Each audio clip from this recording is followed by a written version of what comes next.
Chapter 26.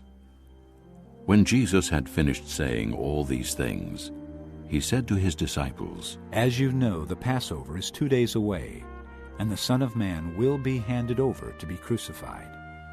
Then the chief priests and the elders of the people assembled in the palace of the high priest, whose name was Caiaphas, and they plotted to arrest Jesus in some sly way and kill him. But not during the feast, they said, or there may be a riot among the people. While Jesus was in Bethany in the home of a man known as Simon the leper, a woman came to him with an alabaster jar of very expensive perfume, which she poured on his head as he was reclining at the table. When the disciples saw this, they were indignant.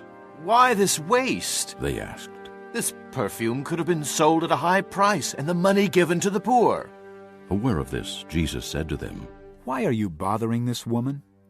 She has done a beautiful thing to me. The poor you will always have with you, but you will not always have me. When she poured this perfume on my body, she did it to prepare me for burial. I tell you the truth. Wherever this gospel is preached throughout the world, what she has done will also be told in memory of her.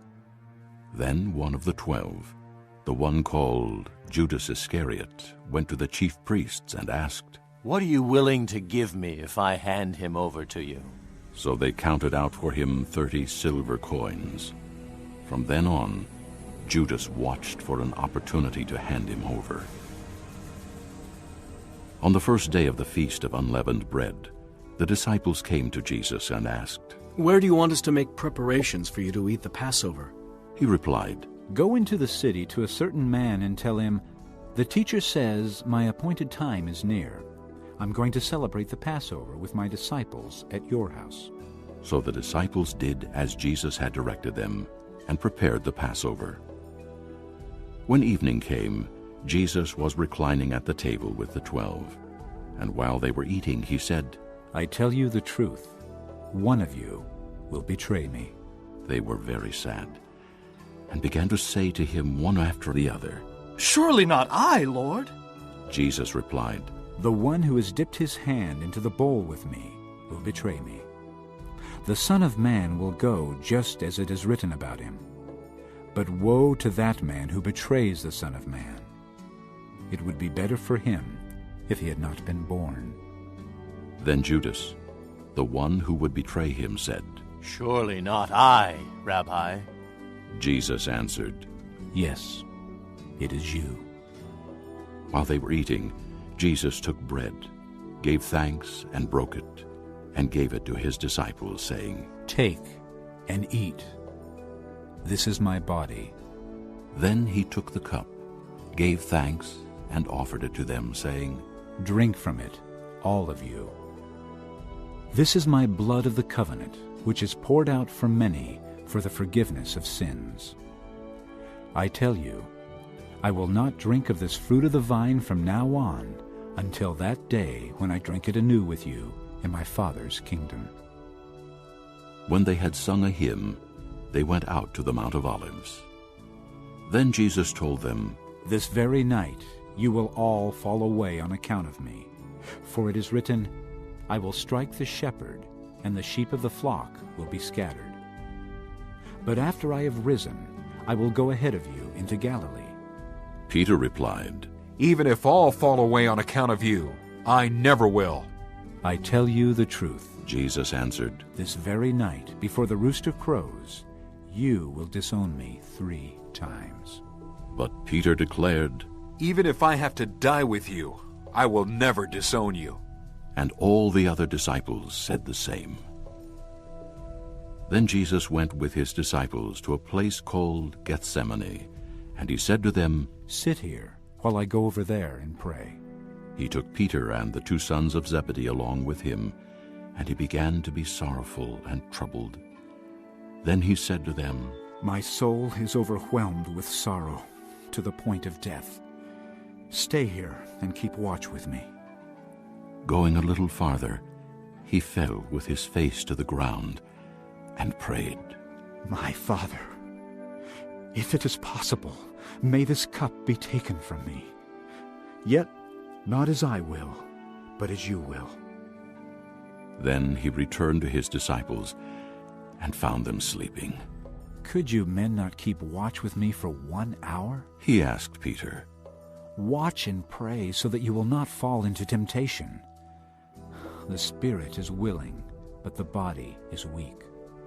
He went away a second time and prayed, "My Father, if it is not possible for this cup to be taken away unless I drink it, may your will be done." When he came back, he again found them sleeping, because their eyes were heavy. So he left them and went away once more and prayed the third time, saying the same thing. Then he returned to the disciples and said to them, "Are you still sleeping and resting? Look, the hour is near, and the Son of Man is betrayed into the hands of sinners. Rise, let us go. Here comes my betrayer." While he was still speaking, Judas, one of the 12, arrived. With him was a large crowd, armed with swords and clubs, sent from the chief priests and the elders of the people. Now the betrayer had arranged a signal with them. "The one I kiss is the man. Arrest him." Going at once to Jesus, Judas said, "Greetings, Rabbi," and kissed him. Jesus replied, "Friend, do what you came for." Then the men stepped forward, seized Jesus, and arrested him. With that, one of Jesus' companions reached for his sword, drew it out, and struck the servant of the high priest, cutting off his ear. "Put your sword back in its place. Jesus said to him, For all who draw the sword will die by the sword. Do you think I cannot call on my Father, and he will at once put at my disposal more than 12 legions of angels? But how then would the Scriptures be fulfilled that say it must happen in this way?" At that time, Jesus said to the crowd, "Am I leading a rebellion that you have come out with swords and clubs to capture me? Every day I sat in the temple courts teaching, and you did not arrest me. But this has all taken place that the writings of the prophets might be fulfilled." Then all the disciples deserted him and fled. Those who had arrested Jesus took him to Caiaphas the high priest, where the teachers of the law and the elders had assembled. But Peter followed him at a distance, right up to the courtyard of the high priest. He entered and sat down with the guards to see the outcome. The chief priests and the whole Sanhedrin were looking for false evidence against Jesus, so that they could put him to death. But they did not find any, though many false witnesses came forward. Finally, 2 came forward and declared, "This fellow said, 'I am able to destroy the temple of God and rebuild it in 3 days.'" Then the high priest stood up and said to Jesus, Are you not going to answer? What is this testimony that these men are bringing against you? But Jesus remained silent. The high priest said to him, I charge you under oath by the living God. Tell us if you are the Christ, the Son of God. "Yes, it is as you say. Jesus replied, But I say to all of you, in the future you will see the Son of Man sitting at the right hand of the Mighty One, and coming on the clouds of heaven." Then the high priest tore his clothes and said, He has spoken blasphemy. Why do we need any more witnesses? Look, now you have heard the blasphemy. What do you think? He is worthy of death. They answered. Then they spit in his face and struck him with their fists. Others slapped him and said, "Prophesy to us, Christ. Who hit you?" Now Peter was sitting out in the courtyard, and a servant girl came to him. "You also were with Jesus of Galilee." She said. But he denied it before them all. I don't know what you're talking about. He said. Then he went out to the gateway, where another girl saw him and said to the people there, "This fellow was with Jesus of Nazareth." He denied it again with an oath. I don't know the man.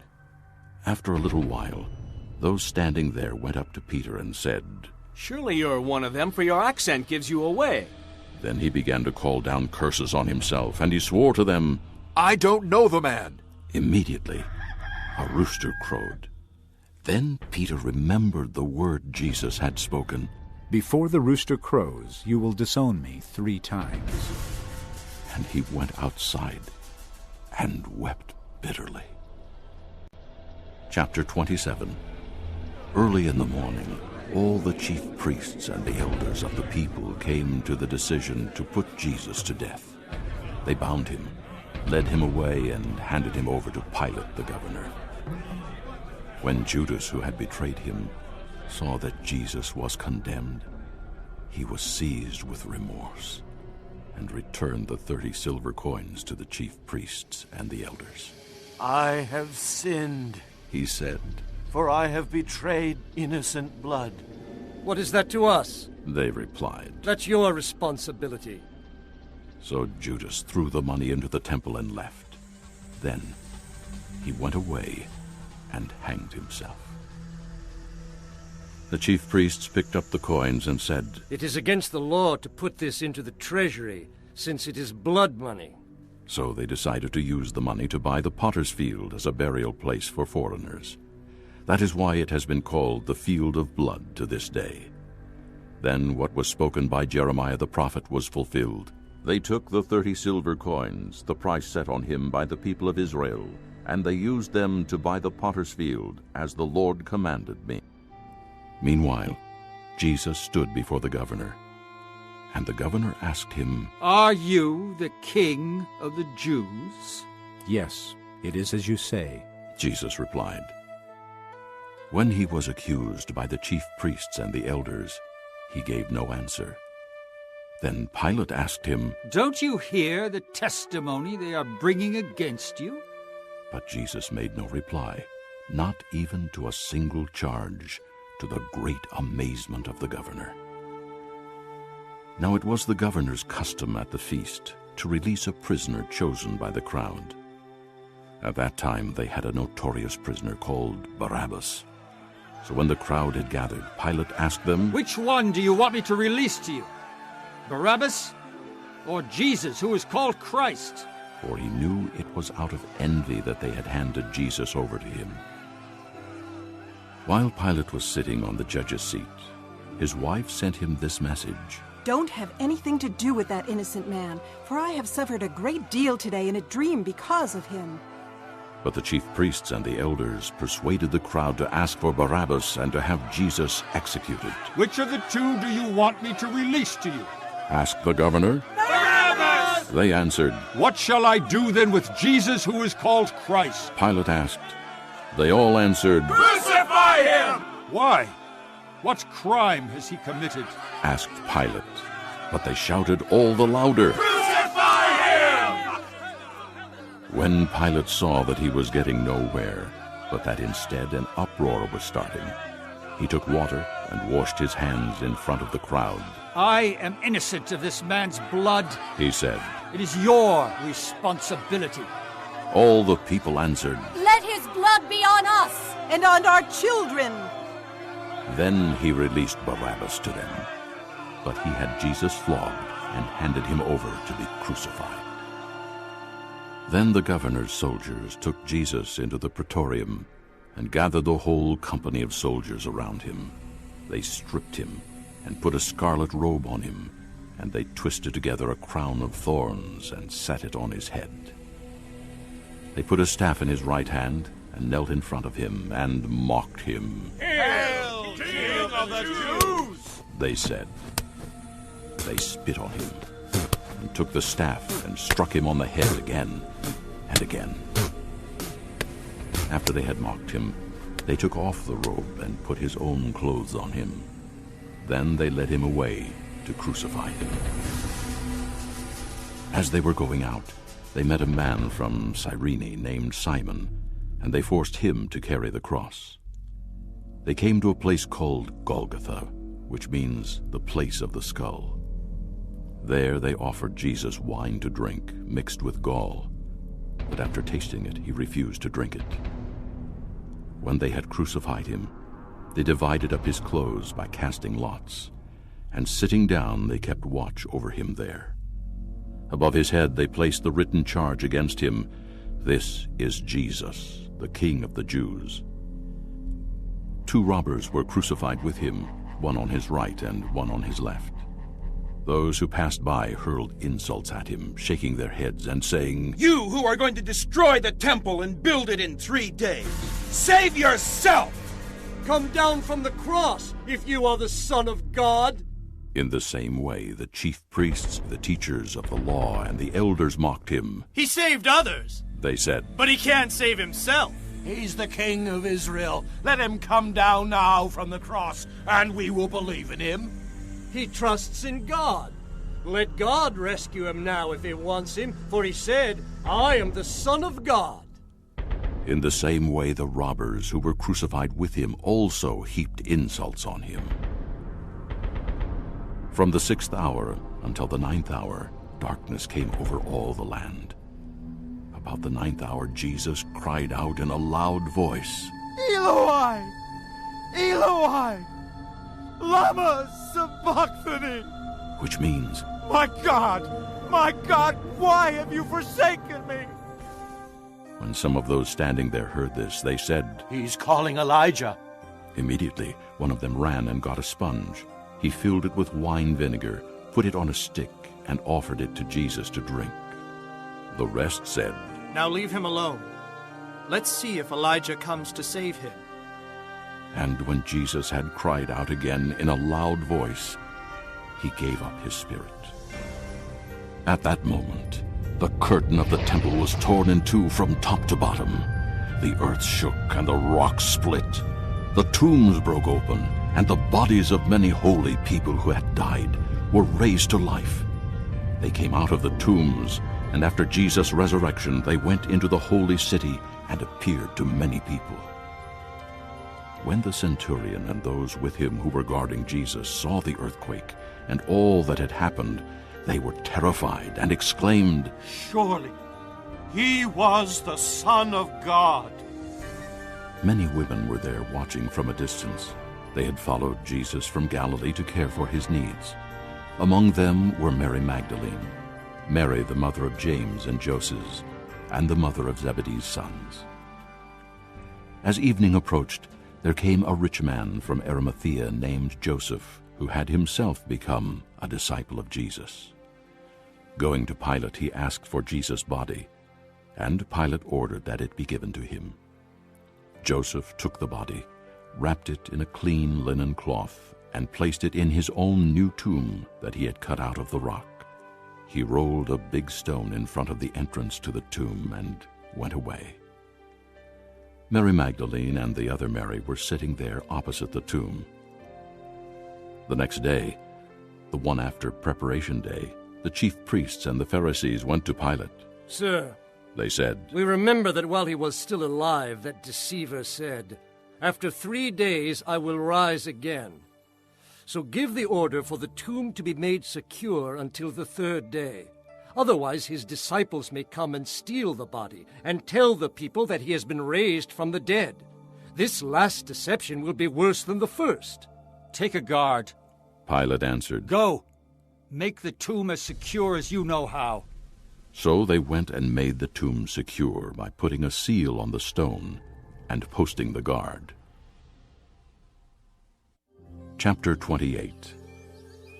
After the Sabbath, at dawn on the 1st day of the week, Mary Magdalene and the other Mary went to look at the tomb. There was a violent earthquake, for an angel of the Lord came down from heaven, and going to the tomb, rolled back the stone and sat on it. His appearance was like lightning, and his clothes were white as snow. The guards were so afraid of him that they shook and became like dead men. The angel said to the woman, Do not be afraid, for I know that you are looking for Jesus who was crucified. He is not here. He has risen, just as he said. Come and see the place where he lay. Then go quickly and tell his disciples, He has risen from the dead and is going ahead of you into Galilee. There you will see him. Now I have told you. So the women hurried away from the tomb, afraid yet filled with joy, and ran to tell his disciples. Suddenly, Jesus met them. "Greetings," he said. They came to him, clasped his feet, and worshipped him. Then Jesus said to them, "Do not be afraid. Go and tell my brothers to go to Galilee. There they will see me." While the women were on their way, some of the guards went into the city and reported to the chief priests everything that had happened. When the chief priests had met with the elders and devised a plan, they gave the soldiers a large sum of money, telling them, "You ought to say, 'His disciples came during the night and stole him away while we were asleep.' If this report gets to the governor, we will satisfy him and keep you out of trouble." So the soldiers took the money and did as they were instructed. And this story has been widely circulated among the Jews to this very day. Then the 11 disciples went to Galilee, to the mountain where Jesus had told them to go. When they saw him, they worshipped him, but some doubted. Then Jesus came to them and said, "All authority in heaven and on earth has been given to me. Therefore, go and make disciples of all nations, baptizing them in the name of the Father, and of the Son, and of the Holy Spirit, and teaching them to obey everything I have commanded you. And surely I am with you always, to the very end of the age."